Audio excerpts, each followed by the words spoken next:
Hello and welcome back to the Hibernian career mode. Been a long time since I said Hibernian instead of Hibs, I think. But we kick off this episode just where we left off last episode, going into the Leeds game, and it's a fairly rotated team. Very mostly rotated team, but to be honest, we get off with the best start possible. 5 minutes in, Soteldo wins a header. It was a good cross from Douglas Graham. It was kind of bad decision on my part to cut where I did, but you know, you can tell it happened. You know, you can see here, and just look at that. If only the keeper got a wee tiny bit more on it, like the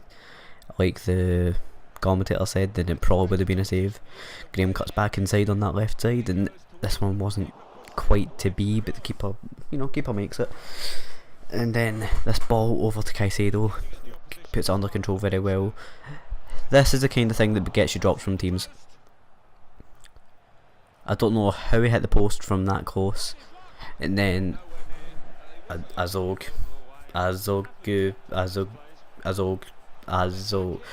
basically they scored next.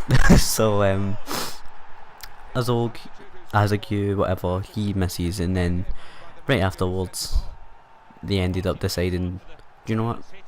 We're going to punish you. We're going to punish Tony Stokes specifically for not getting you that second goal, and instead it's going to be 1 each instead of 2-0. Even though it really should have been 1 each. You know, from last episode, I think we're getting rid of Martin Boyle, Anthony Stokes, and Matt, the guy who was 6'4". 3 strikers we're getting rid of, so I don't know if we're going to really replace them.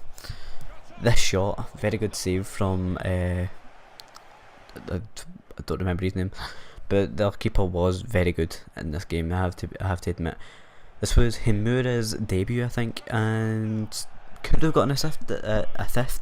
Though a lisp, it could have been a decent assist if John McGinn actually got the goal there, but sadly it wasn't to be. They come back again, and for some reason, Whittaker just was so blind there. Himura running down this wing, I wasn't feeling confident to keep going, so I ended up just crossing the ball, and it was actually a decent cross, but it's just upsetting that nobody was there, and the game ended up being 1-0. No, 1 each. So next game was up against Brighton, who were 3rd in the table, I think, and this team is there's a couple of rotations in here, like Gianni Otas isn't in there, and Lookman also wasn't in here, and I put the league table here, I think. I keep this in, and I think we are top and they're in 3rd. Is that right? Yeah, they were in 3rd, they had 61 points, we have 71 points. So we are 8 points clear of Reading, who were ahead of Brighton at this point. The reason I say at this point is because actually at the moment, when I'm recording this, I've got to where is it? I've got to basically as far as the end of season 2, and I'm ready to start season 3. I've went into season 3, but I've not played any games. It's literally the 1st of July, 1st of July. They come at us here with, you know, sort of awful defending from me. Good save from El Shinawi to make up for it though. Brighton are a good team. I quite like Brighton.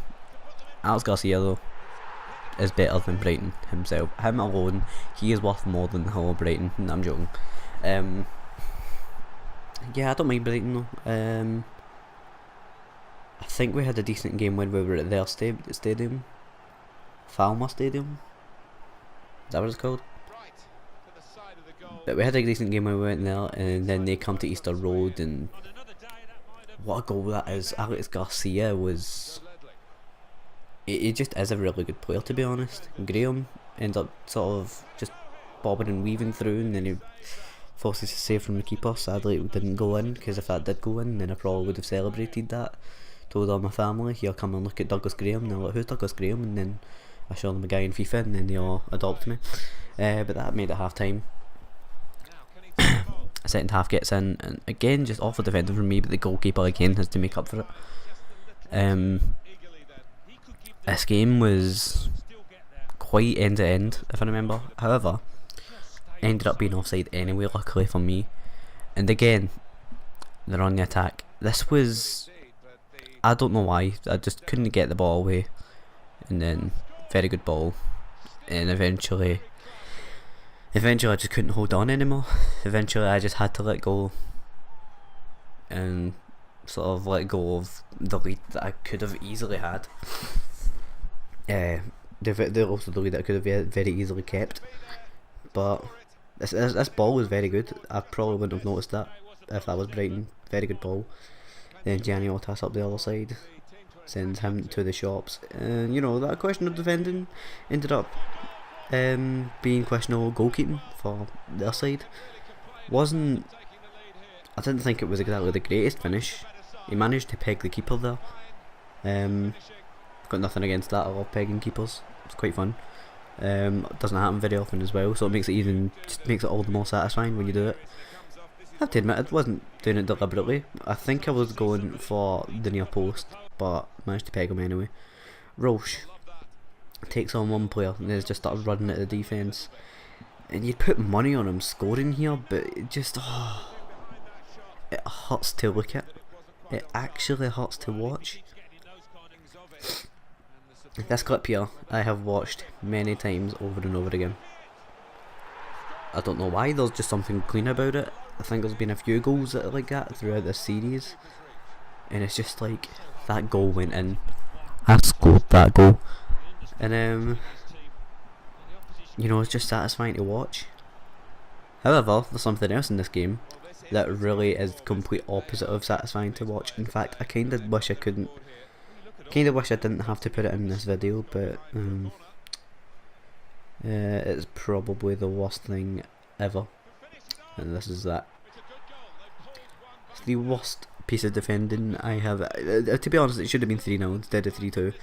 This game was much closer than it had to be. And I can't put the goalkeeper at fault there. It's just my fault for not getting rid of the ball. I like passing out for the back instead of just punting it upfield, and that marked the end of the game. 3-2. We managed to get the 3 points, but it was so much closer than it had to be, like I said. El Shaarawy was ridiculous. Next game was up against Sheffield Wednesday, and there was a couple of things that had changed in here. You know, like Gianni Otas was playing on the left for once. I tend to play him on the right, even though he is actually marked down as a left midfielder in this. But Alex Garcia, this is another one of the goals that I've watched on repeat, because just look at it. Do you just think that's a wonderful goal? Alex Garcia over to Soteldo. The ball doesn't touch the ground. He managed to catch it mid-air and cross it back in to get it into Lookman's head. Lookman, by the way, anybody who's doing a road to glory, if they can afford them, get him loaned in, because he's outstanding. He has been outstanding for me this season so far. He's not even been here for that long, but he's just incredible. And this goal, it's just one of the ones. It's just like, how did that go in? I wasn't expecting it to go in at all, because it floated, and it was Basagog's right foot, and he tends not to score them with his right. I think he's left footed, so it only makes sense. Another one of the really nice goals that he scores. I thought it was a nice finish. It was a good finish. It's just one of the ones, just like, it's not your typical finish for FIFA, and then right afterwards they go up and score as well. 3 goals in the space of 25 minutes in this game. And I'm thinking, oh god, no one of these games. Because I played a few games like that in FIFA, where there's just non-stop goals, but it makes you paranoid, or at least it makes me paranoid, to an extent where it's like, I'm not sure if I'm going to be able to hold it for this league, because I tend to take the lead quite a lot in FIFA, I'd say. I think I've proved that, you know, throughout this. However, Ralston gets caught out to get across, and El Shaarawy gets to it, thankfully. I nearly said sadly, but thankfully. Garcia pushing through the midfield, forces a save from, I think his name was Westwood. I can barely read it because the screen that I have to use is quite small, and I don't think I can make it bigger. and I'm not going to try it now because I'm obviously recording commentary, which is separate from the actual video itself because there's a post commentary and that's how it works. 70th minute comes around and Basagog, I wasn't expecting to score this, but I was expecting it to be like Kieran Tierney's goal against Aberdeen. Now I know that a lot of people probably won't understand what I'm talking about, but just Google it, you'll probably find it. It was it was incredible for somebody who's a left back, even though Roche obviously isn't a left back. Was that even Roche? It probably wasn't, non me, I'm an idiot. However, the worst defending ever.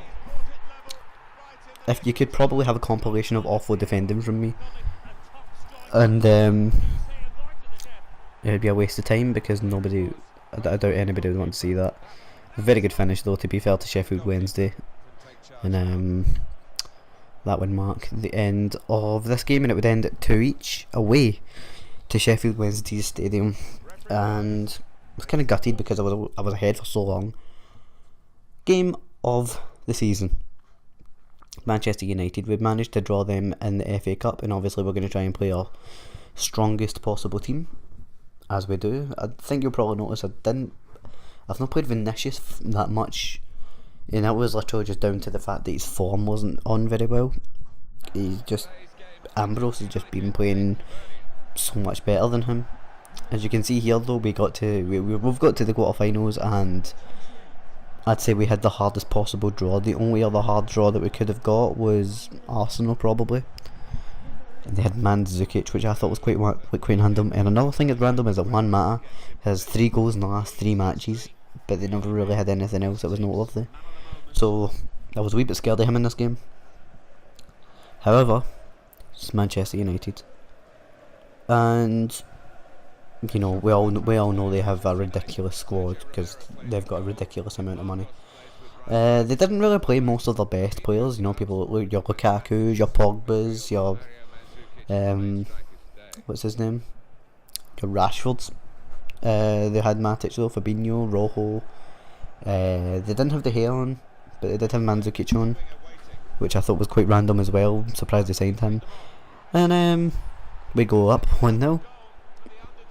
And I'm sitting here thinking, you know, is this going to be like Stoke City and Chelsea? You'll have to wait and see, but you know, just when you go up against Manchester United in the first half and the first half in general, and considering the difference between Hibs, well, my Hibs team, considering it's basically not even Hibs anymore, and you know, Manchester United, just their history, their money, their everything about them. It makes you really think. It's just like, you know, I could go all the way here. And again, we got really close here, but very good defending from them. I don't know who it was that got back. It was either Marcus Rojo or Lindelof, I think it was. Start passing it about them. You know, they at this point in the game, I don't think they really had much of the ball. Even though it was 80 minutes in, and they were just playing quite defensively. And then the worst thing ever.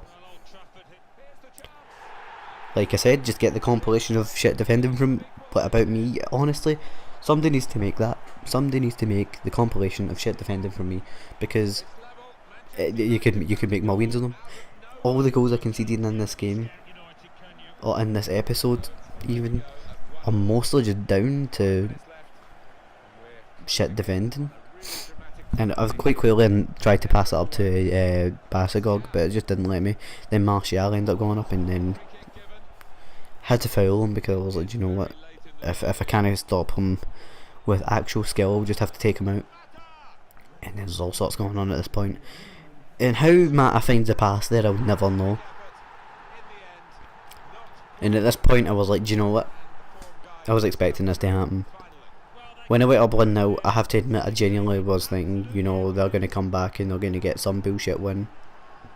And that is exactly what happened. Marcus Rojo, of all people, to score a goal like that. Juan Mata, I like Juan Mata. It was a class pass from him. How he's found it, I don't know. But Marcus Rojo, come on. And that would end up marking the end of this game.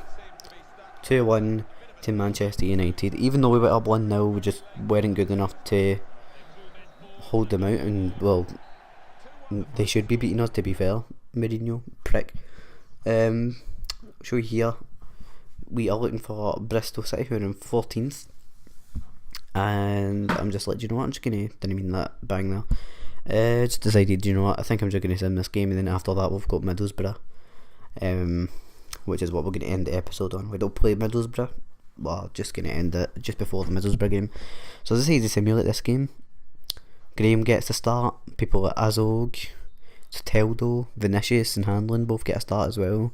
Flo, fairly rotated team, and even the bench, you know, people like Himura, Murray, Simon Murray, who's been here from the start but hasn't really got much game time.